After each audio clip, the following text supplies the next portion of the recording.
In most eras, smiling is instinct, untrained, unpoliced, a reflex older than language.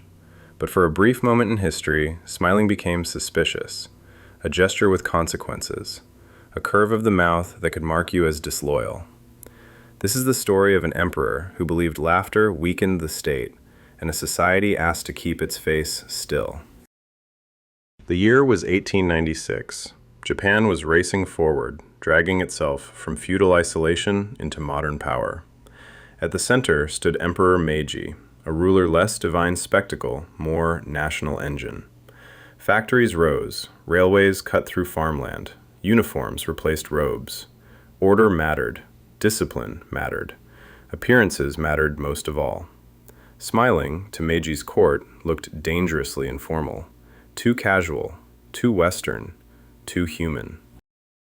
This was not about happiness, it was about control. Japanese officials believed public smiling eroded seriousness, that a modern empire required stoicism.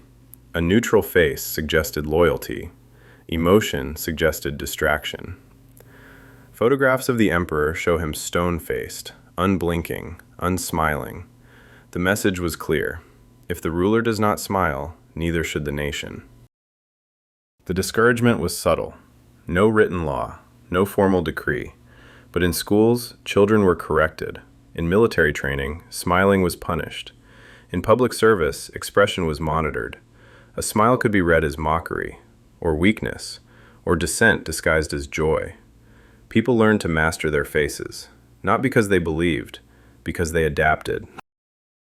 But smiles do not vanish, they retreat. They appeared behind hands, in kitchens, in private rooms, in glances exchanged just out of sight.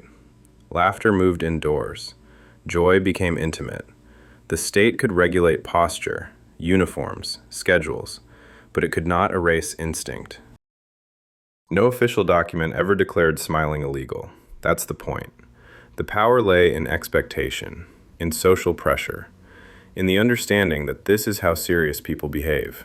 It was governance by atmosphere, not force, a lesson later regimes would perfect. After Meiji's death in 1912, the rigidity softened. Japan changed. The world changed. Smiles slowly returned to public life, not as rebellion, as relief. Today, tourists note how reserved old photographs feel, how modern faces seem freer by comparison. They rarely ask why. Power has always been obsessed with faces. Empires study bodies. They regulate movement. They standardize dress. But faces are harder. A face leaks thought. It betrays feeling before language can intervene.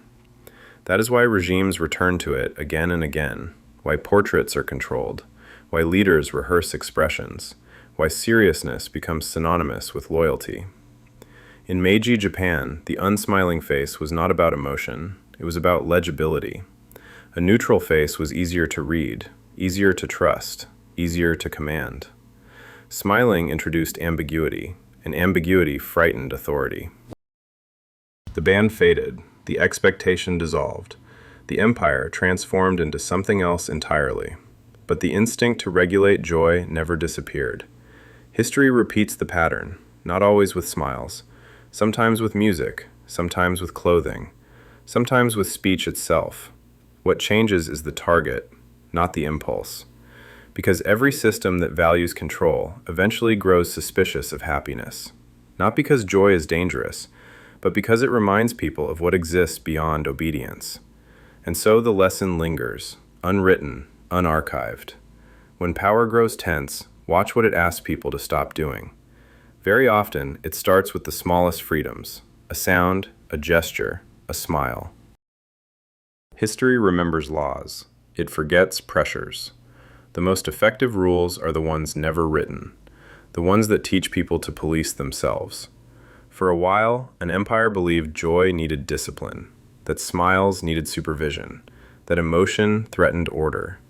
But the face remembers what power forgets. Smiles survive, even when they have to hide.